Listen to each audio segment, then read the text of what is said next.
I'm simply saying that life finds a way.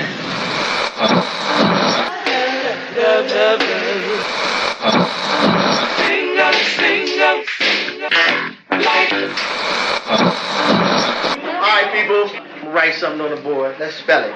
First letter. L O G. What's that? What? It's time. It's time to have real, honest, open, difficult, and inspiring conversations.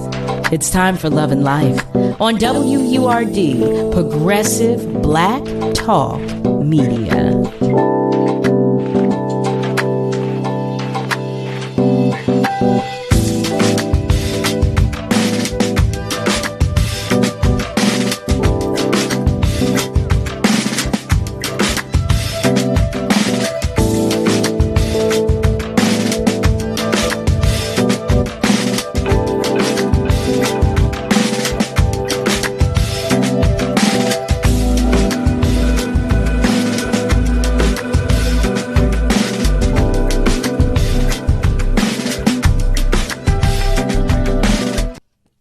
Well, hello there, family. Hello, and welcome to yet another episode of Love and Life on WURD, Progressive Black Talk Media, on air and online at wordradio.com. You know that's WURDradio.com.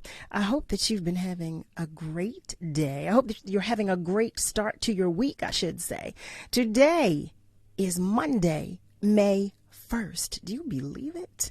Heavens to Murgatroyd. Today is Monday, May 1st, and I am your host, Carol Riddick, and I am joined by the incomparable Miss Kayla J., who's making sure that everything runs smoothly.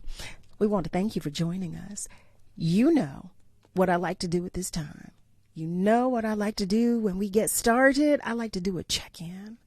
To all our family members on our socials, send us a hello. Let us know you are out there. Let us know that you are waiting to join the conversation with us. And as always, to our family members whose light is shining just a little dimly today, you know I'm sending you some extra love and hugs because we all need that sometimes. I know I do. But has it been a long day? Has it been a good day? Tell us. Talk to us about it.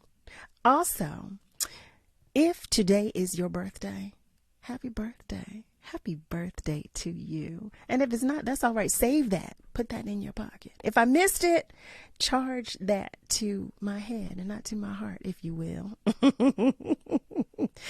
In any event, y'all, here we are. It's May.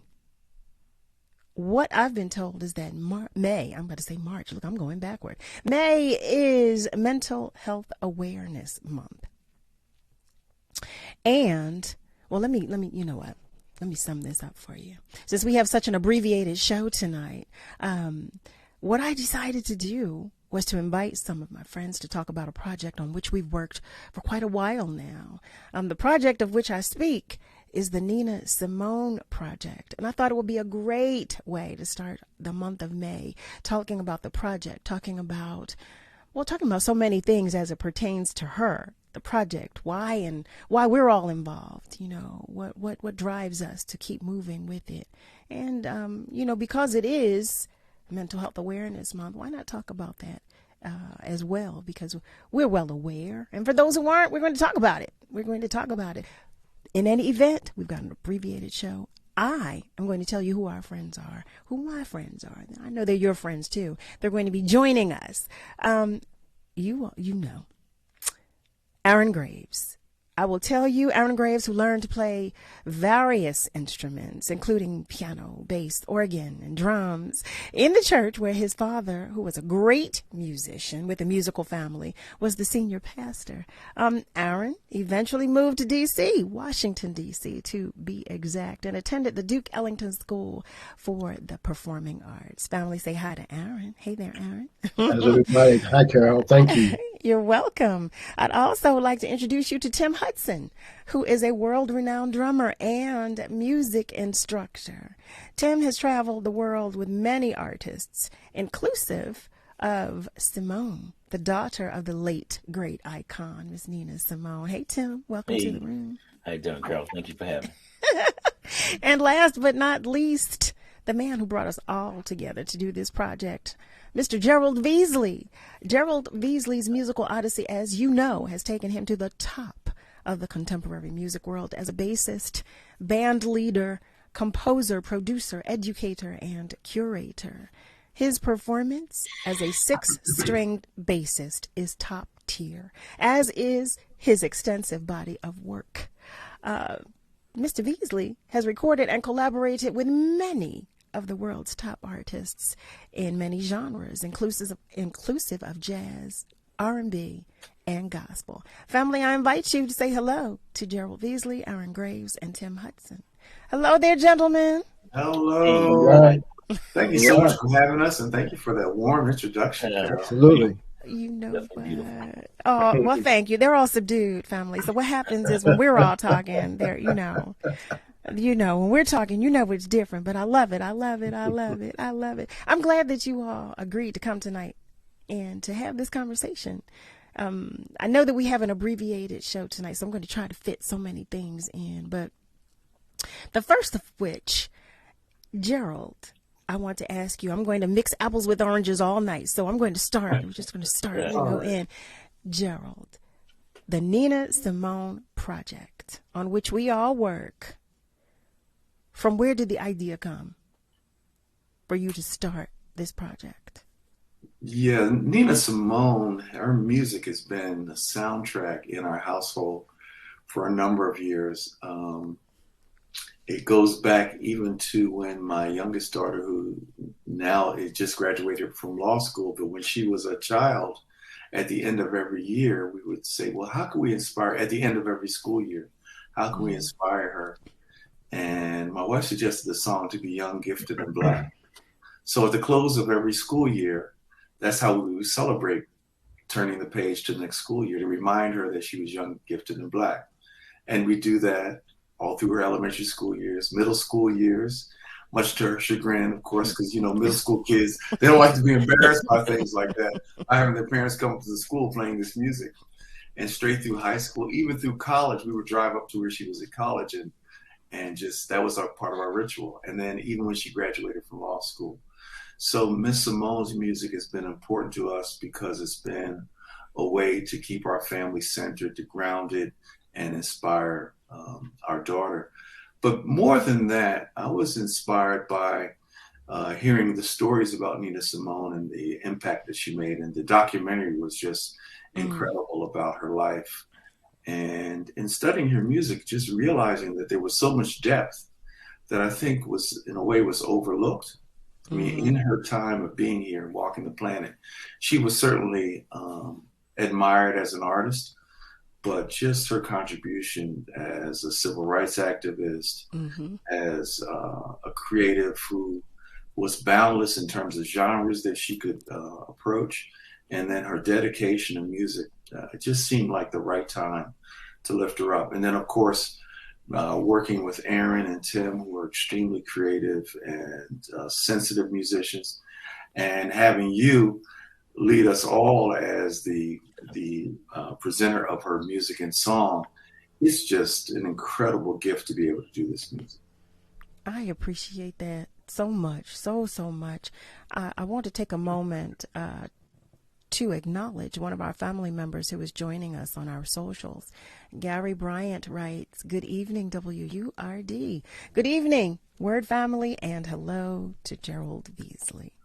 Now, I know Mr. Bryant, Gary, yes, he's a friend of yours. Yep, and he was part of that journey too, because both our children were in the same elementary school and middle school. And certainly, that was part of all of us parents, making sure that our kids, especially African-American kids who are so often not appreciated for their gifts, to remind them that they're young, gifted, and Black. I want to switch to Aaron. And Aaron, in reading some of your bio and in talking with you, knowing of the many musical of the many instruments that you play. You're a multi-instrumentalist. Being able to bring all of that to this project, how is it different for you than some of the other projects on which you've worked? Well, first of all, I'm grateful that Gerald called me to connect with such an incredible project of purpose. I had the pleasure of working with Oscar Brown Jr. when I was very, very young, and he and Nina Simone, they were all connected. So I learned about her through working with Oscar Brown Jr., and I had the pleasure of actually playing for her once. She came to a church I was playing at in Washington, D.C., and they invited her. They said, we have a great person here at the church with us, and it says Miss Nina Simone. And so I immediately jumped up off the organ to get out of the way, but she came up and said, no, baby, sit down, and I want you to play with me. So I had not only the pleasure of being around her, but knowing, as she talked about the civil rights work, she sacrificed herself for all of us. Mm-hmm. So it's an incredible blessing to be able to now give back and to let some people know about her who don't know about her, and to introduce her and to keep her alive for those who already know about her. It's interesting that you say that. That's why I thought it would be such a great idea to have this conversation and to start it on day one of this month, because she is such an icon. She is so legendary, and because we've all been made familiar with her struggles with mental health, and yes. But even still, that was something that was always in the conversation. It never, ever, ever took away. It was never able to take away from who she is, who she was, and who she will continue to be to us, and the legacy that she has. And I think that's an amazing thing. It's such an amazing thing. I had no idea, Aaron, that you even met her. Let me tell you something. Be still my heart. Be still my heart. What was that like, meeting her? It was overwhelming, really, because I knew about her, and I was playing in the church service. I had no idea that she was in the congregation, sitting down.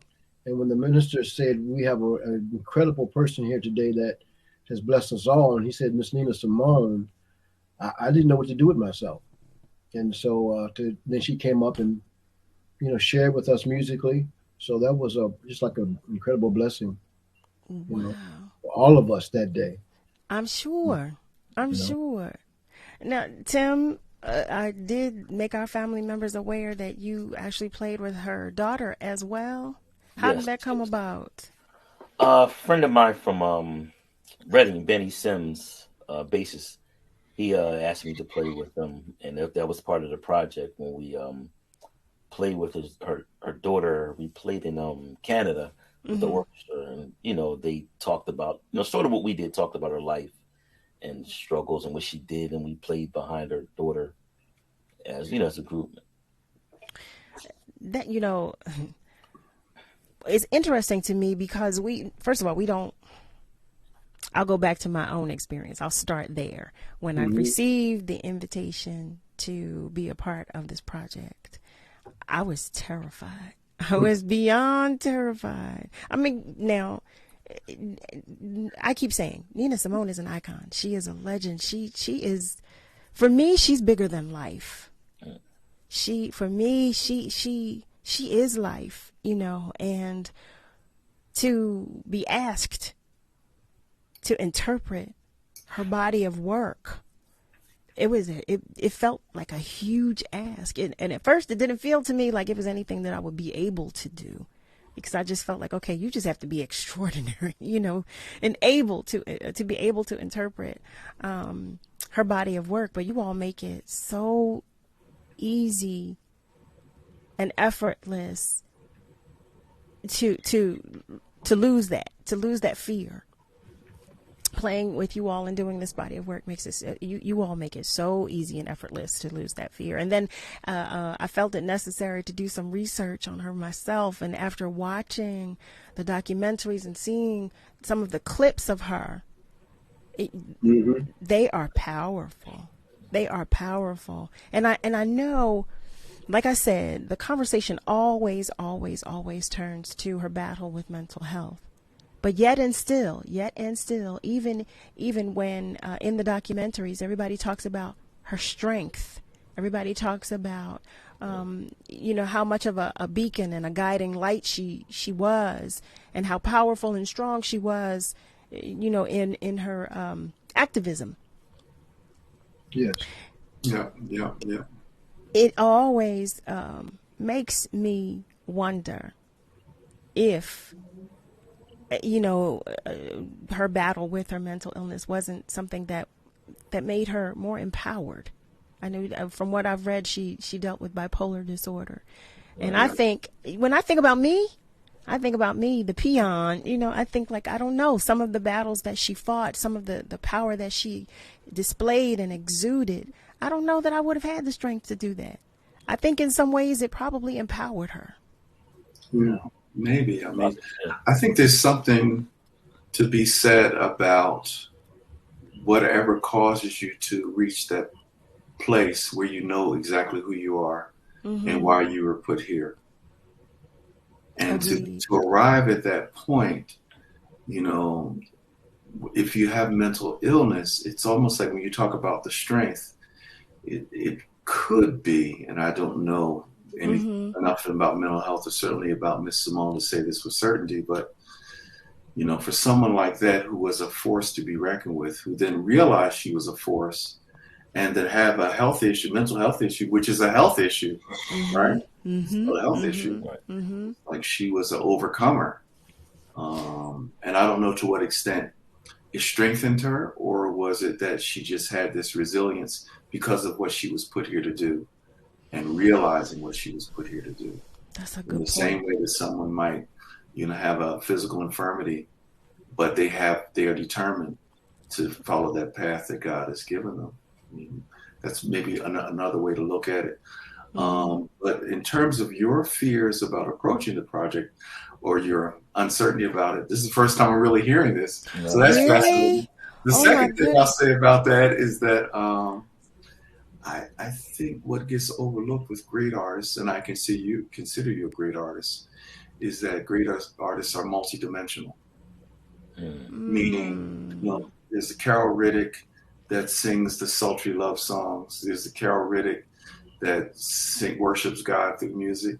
There's the Carol Riddick that makes you want to get up and dance because she's got all that in her voice. And there's the Carol Riddick that now is embracing the legacy of this other great artist. But I think, if we just think in our own minds, I won't even, call out artists. Many of the artists that we really respect, they're multidimensional. And then we find out later, oh, they can do that. Great example, when Aretha Franklin appeared on the Grammys a few years ago, and the great opera singer Pavarotti was ill.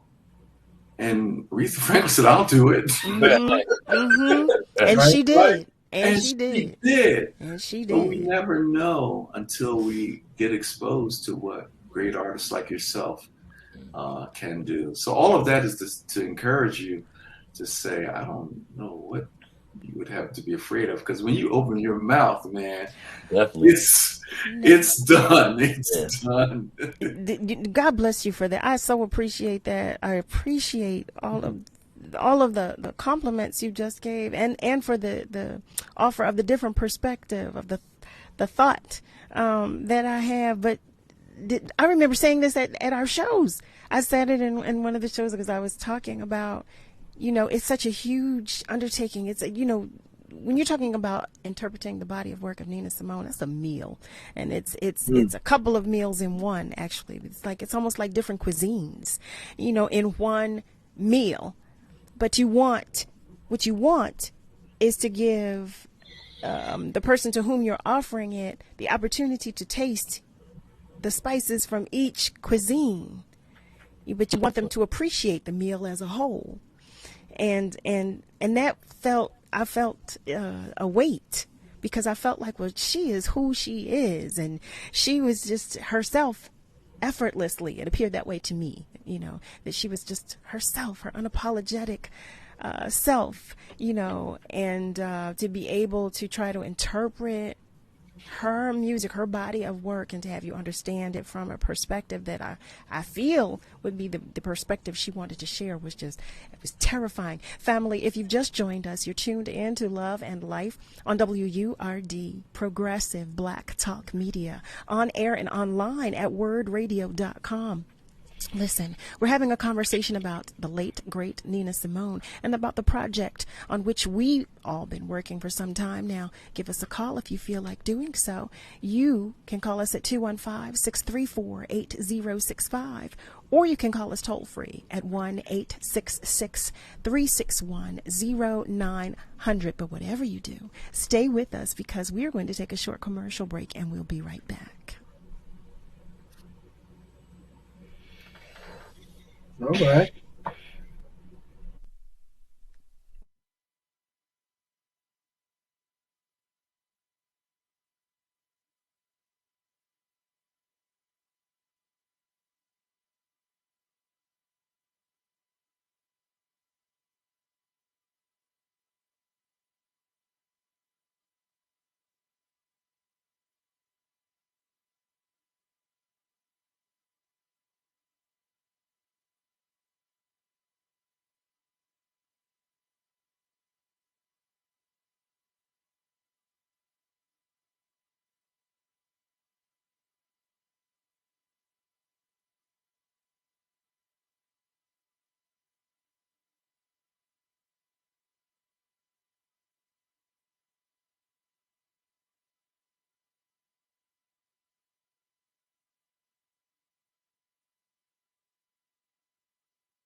You're listening to Love and Life with Carol Riddick on WURD, Progressive Black Talk Media.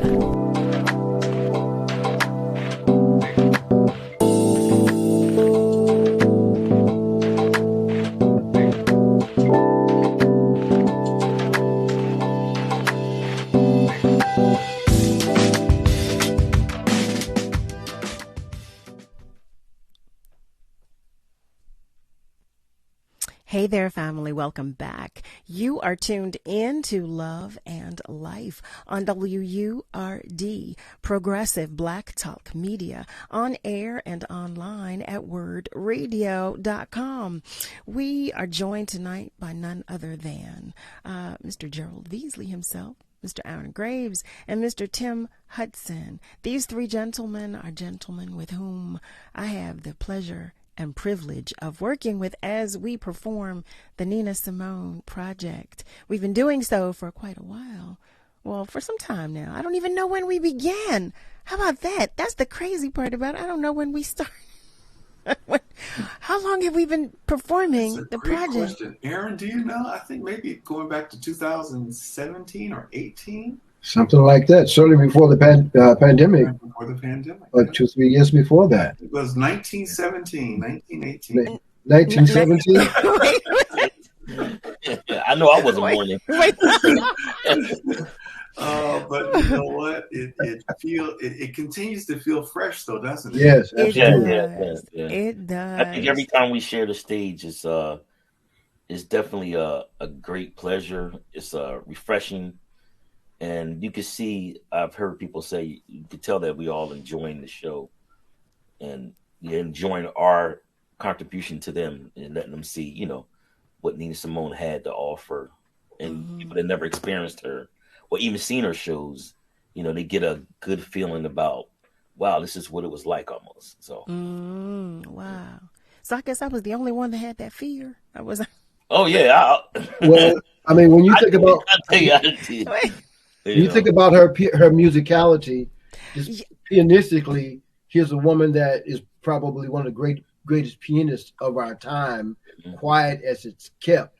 So when you talk about fear, you were by yourself and knowing, you know, what that's about, you know, try to honor it, you know. And I think even adapting to the different feelings of music that she presented in her music has a lot to do with it too, because every time we do something, even with her music, if you listen to it, it's not always the same. It's a different feel. It's subtle, it's loud, it's in between, it's soft, you know. And it, like the song that me and Carol do, Be My Husband. Be My Husband, you know, that's, you know, it's just vocals and drums. How you have to be really creative and understand where, you know, even listen to the words. You have to play around that to your vocals, and, you know, think about what would she have done at that time, or what would the percussionist done with her music at the time, and not, you know, saying it's all about me, but it's complementing each other.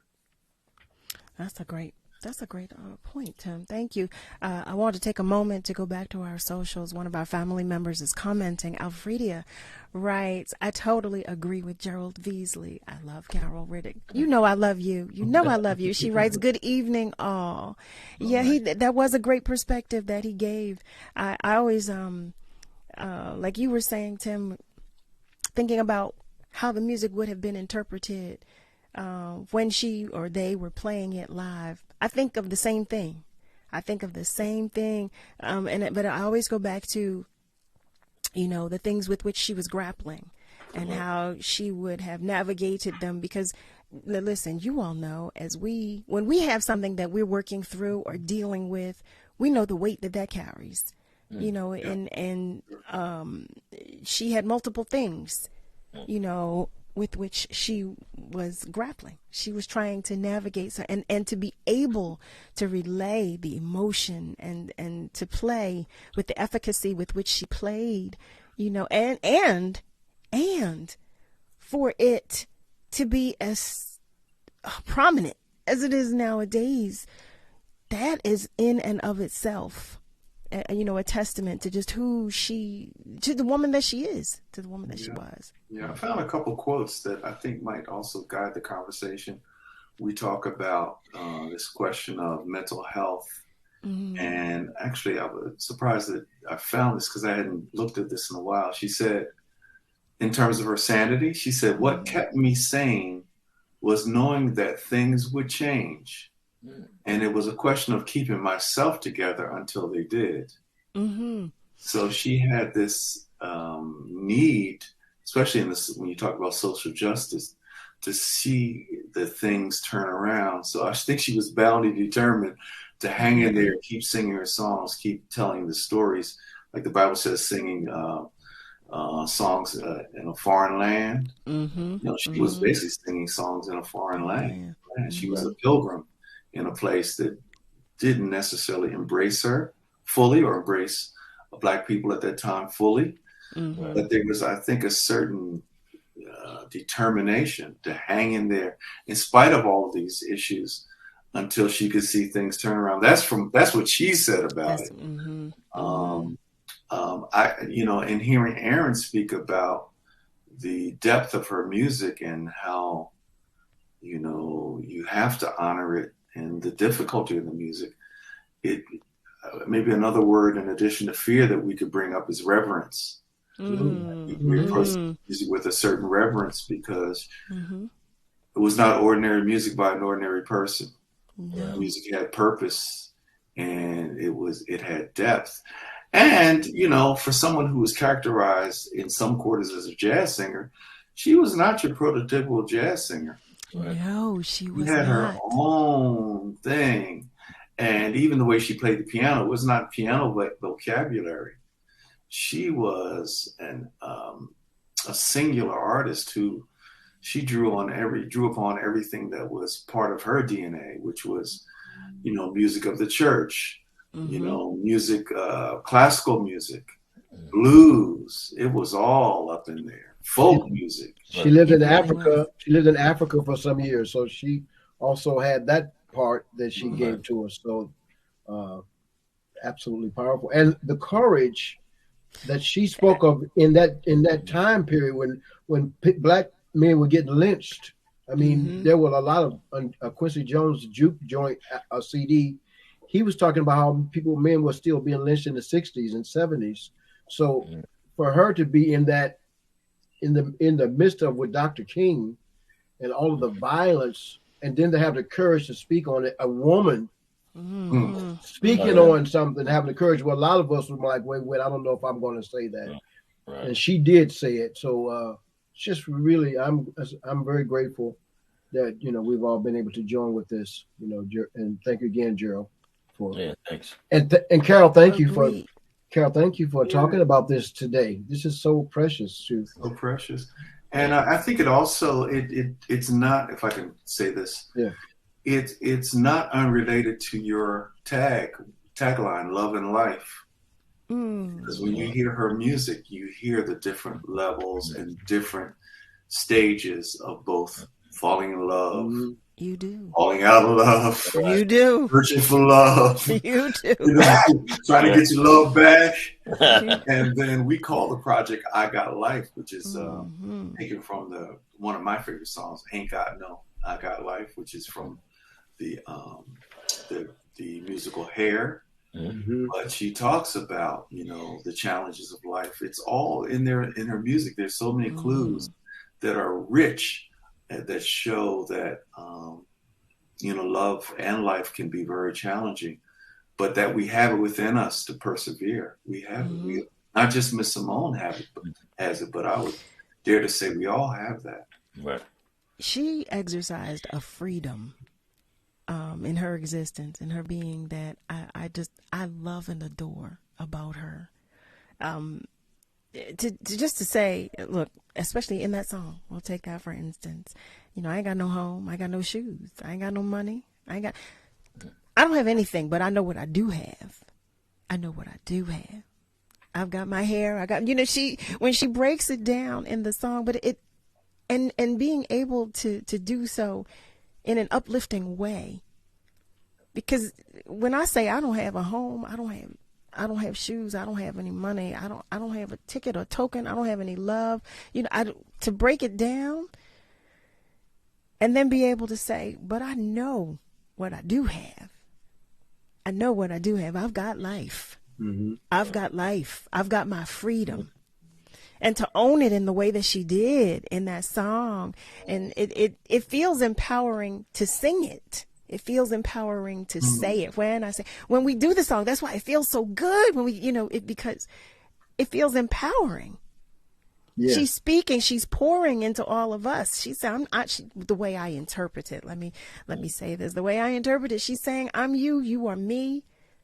But this is who we are. This is what we do have. This is what we do have.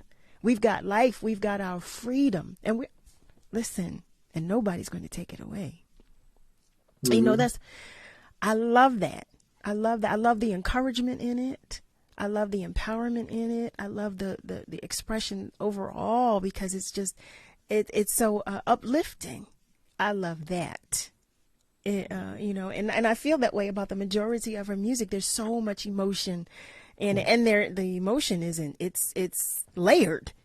Well, wait a minute now. We can't talk about emotion without saying, man, when you get behind that microphone, Oh, yeah. you just bring out the emotion in this music. You embody it. You know, you end up in tears. The audience is in tears. I look over at Tim. He's trying to hold back tears. You know, he's so macho. You know, he don't want to really cry. You know what I'm saying?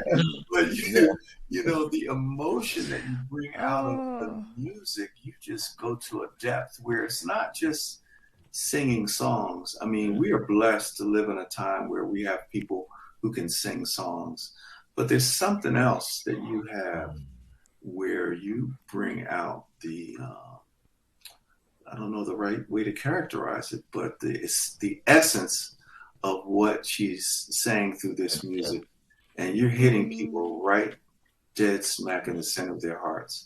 I appreciate that.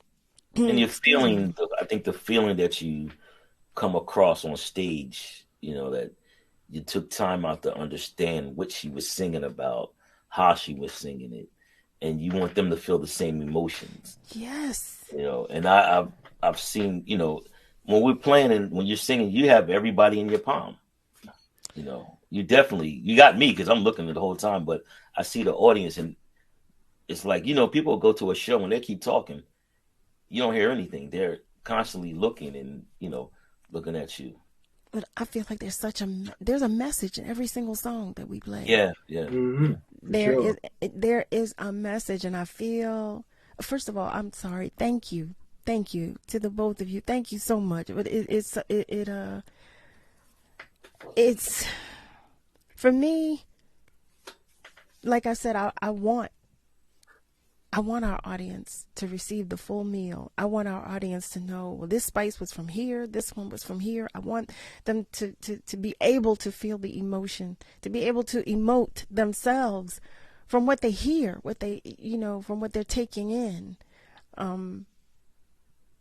The way I see it, I'm reading her letters, her love letters to us. And I really want to do it effectively and well and properly. I want everybody to I want to read it with her, with as much of her inflection as I possibly can. So that's how I interpret it. That's how I interpret. And then from looking at documentaries of her and reading about her, the more information that I receive about her, it just gives, it's just more fuel for what we do. When we all work together, and it doesn't work with me alone. It only works when we work collectively, when we pour into it together. But you know what? You have a certain vulnerability that we don't see often. I think it's rare, where you allow that music to just open you up in a way that it's no longer a performance. It is an honest, truthful sharing.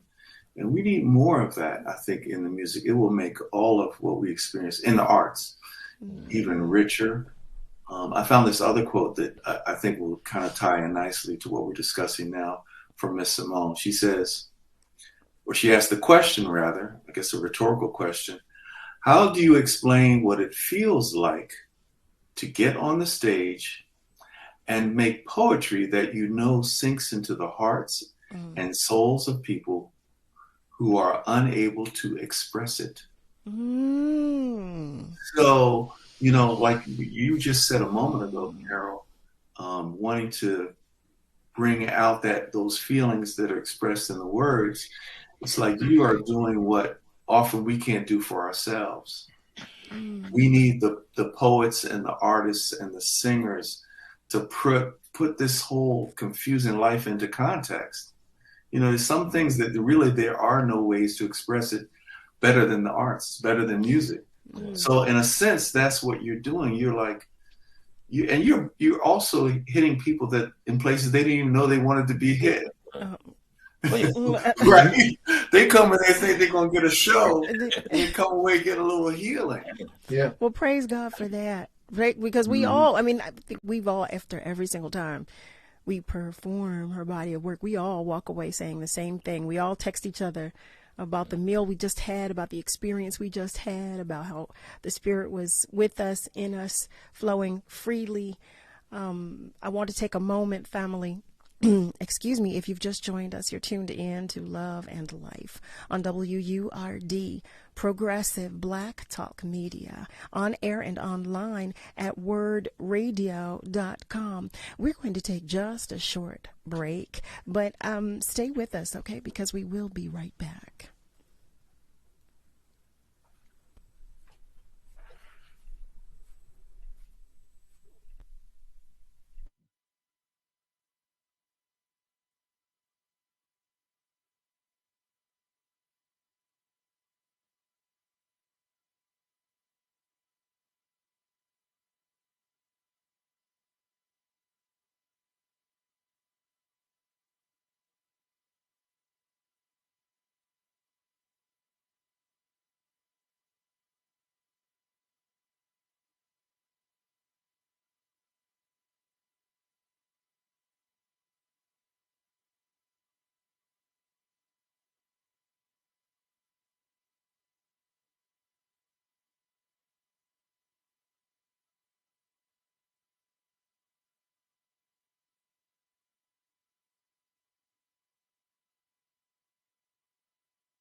What is love?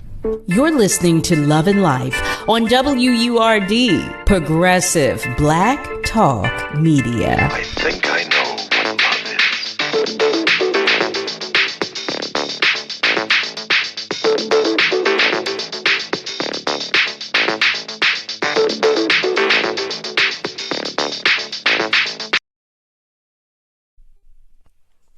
Hey there, family. Welcome back. You are tuned in to Love and Life on WURD, Progressive Black Talk Media, on air and online at wordradio.com. That's WURDradio.com. Because we had an abbreviated show tonight, we thought we would begin the week and the month talking about mental health and mental health awareness. And we thought it would be a great idea to tie in to that subject matter, our project, the Nina Simone Project, I Got Life. And because of that, I've been talking with none other than the three gentlemen with whom I have the pleasure and privilege of doing that project, none other than Mr. GERALD VEASLEY, Mr. Aaron Graves, and Mr. Tim Hutson. And we've been talking about, not with a concentration on mental health, but talking about the legendary, the icon, Miss Nina Simone, and her work, and what it means to us, and what it means to us to be able to perform it. And Gerald's been sharing some great quotes of hers that I'm going to have to make sure I go back and look for myself, so I like to write these down. You always share a good quote, Gerald, that I like to make sure I keep in my back pocket, because they're always so inspirational. I do not want to forget to go back to our socials and thank our family members for having, some fun with us tonight, joining the conversation. Alfredia, I see you. I see you. She does write about our friend Will Downing. May we keep our friend Will Downing and his family in our thoughts and prayers. Absolutely. Shoban Downing. Yes, mental health awareness is real. She writes, it absolutely is. It absolutely is. And thank you for that. Thank you for that reminder to do so, because it is necessary that we lift our friends up.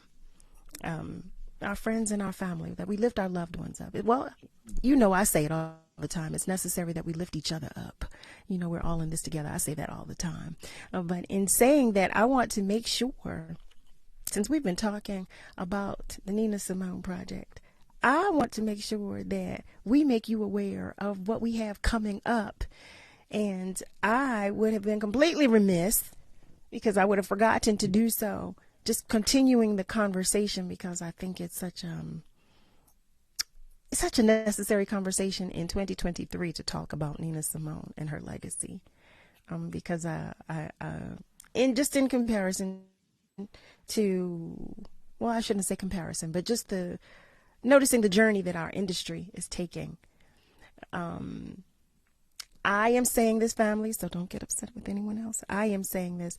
Some of the subject matter of our music is not as meaningful. And that's some, because we have some artists who are creating some wonderful, wonderful, meaningful music. But we do have some whose music is a little less meaningful. And sometimes it gets the spotlight.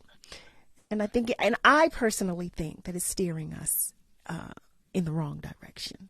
But with that being said, and that's all me, that's not anyone else's opinion, that's all me. Amen. Speak, Nina. Speak, Nina. I don't want anybody to get mad at me. I grew up in a time where Mr. Gamble and Mr. Huff said the message is in the music. Listen. So I well, it is. I believed it when they said it. So if the message is strong when it's positive, I'm gullible enough to believe that the message is strong when it's negative. Well, you are not alone, because I believe it. I believe it. And I'm in constant prayer about it, because, as well, we all work with our babies. We're all working with our babies out here, and we hear what comes out of their mouths, and we're watching the things that they're doing and how influenced they are by the music that they are listening to and the things that they see. So again, the statements that I made are, no one else's opinion but my own. I don't want to get, want anybody to be mad at anybody else. But with that being said, again, we had the pleasure and privilege of performing the body of work of the late, great Nina Simone. Our project, Nina Simone, I Got Life. I want you to know that if you are in the tri-state area, you can come check us out on June 10th and 11th. Is that right, Gerald? At New Brunswick Performing Arts Center. So I am happy to say, quite honestly, when you first asked me, when you and Roxy first extended the invite, and it was only supposed to be one or two. I was doing just coming sub, just filling in, and when you had the conversation with me and you asked me if I would consider they said, would you consider? Oh my goodness. I was already, after I had gone through the whole process of trying to digest what it is we were doing, consider wasn't the word. I leapt at the chance to come back and to continue, because I feel like it's so powerful. It's so meaningful, and it gives me the opportunity to be a part of something that I believe is great.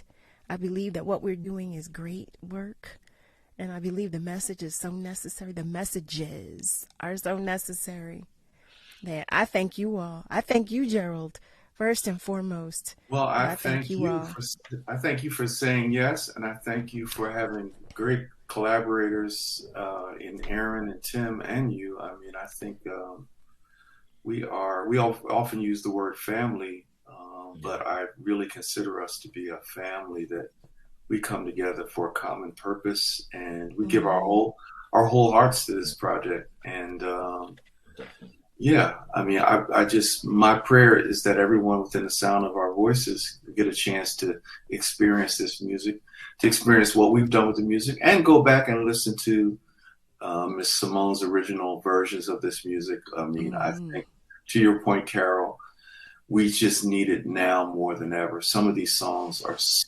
all of these songs are timeless, but when she talks about the lynchings in Strange Fruit, or you know, the issues happening in Mississippi and other places, now we realize that Mississippi is not just one state. The spirit of Mississippi has infected other places. Okay.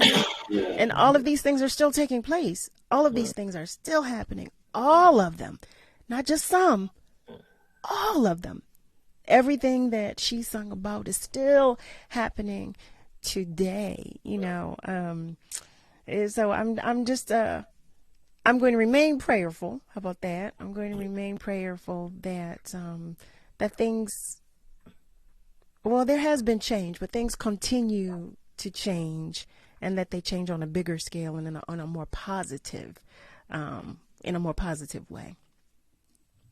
But what I will do is say thank you to you three gentlemen for engaging me in this conversation and for obliging me with your time and your knowledge. Thank you so much. Thank you you. Know, you have Thank no you, idea. Carol. You're so generous. You have no idea. I was anxious to have them come on, and I was saying to them, I would really, really, really like for you to come on and talk with me about the project that we're doing and the music that we're sharing, and it because it's such a blessing to me. I wanted everyone to hear from you as well. You know what being a part of this project, you know, does for you and how it makes you feel. So I'm so glad. I'm so glad. And thank you, our family members on our socials. You know, I love the love that you share. And I love that you continue to do so. Family, as we wrap up tonight's episode, I'm going to extend my gratitude to you, as I always do, as you continue to support love and life. Gary on our socials writes, yes, as much as things seem to have changed, they have actually remained the same. It's wake up time for real, he writes. I am in full agreement with you, Gary. I am in full agreement with you. I want to just send a special thanks again to our guests for tonight, GERALD VEASLEY, Aaron Graves, Tim Hutson, for sharing your time, your energy, your attention, and your spirit with us. It is so greatly appreciated. Bless you. I want to say thank you to the entire WURD family. Special thanks, though, to Miss Kayla J. for making sure that everything runs smoothly, okay? Because without Miss Kayla J., it's not happening, y'all. All right, Kayla. Thank you, Kayla. Yes, thank you, Kayla, okay? To our family members who are listening but wanted to call but could not or did not do so, we thank you too, because we thank you for your attention and for your time as well. Family, you know, I say this every single night. We're all in this together. So be good to you, but be good to those around you. And be sure to join me Monday through Thursday, 7 till 9 p.m. ET for another edition of Love and Life on WURD, Progressive Black Talk Media. Have a good night, everybody. Have a good night. Have a good night.